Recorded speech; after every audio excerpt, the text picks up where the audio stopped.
જૂનાગઢ જિલ્લામાં ધોધમાર વરસાદ વરસી રહ્યો છે। ભારે વરસાદથી દ્વારકા સોમનાથ હાઈવે બંધ થયો છે। માંગરોળના હુસેનાબાદ પાસે મુખ્ય રસ્તો ધોવાઈ ગયો છે। નોડી નદી પર આવેલો બ્રિજ પણ ક્ષતિગ્રસ્ત થયો છે। હાઈવે બંધ થતા હવે વાહન વ્યવહાર સંપૂર્ણપણે ઠપ છે। રસ્તો તૂટવાના આકાશી દ્રશ્યો આપ જુઓ, જ્યાં કેવા પ્રકારની પરિસ્થિતિ છે।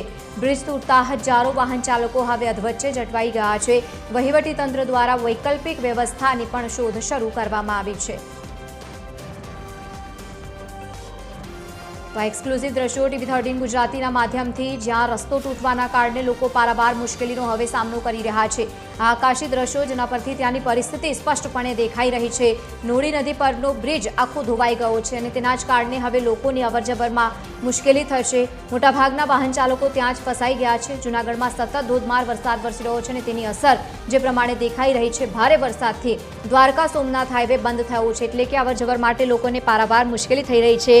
માંગરોળના હુસેનાબાદ પાસે મુખ્ય જે રસ્તો છે એ જ ધોવાઈ ગયો છે અને રસ્તો ધોવાઈ જતા હવે લોકો અટવાયા છે।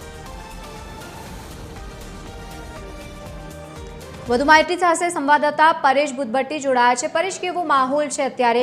વૈકલ્પિક વ્યવસ્થા કરવામાં આવી છે કે કેમ?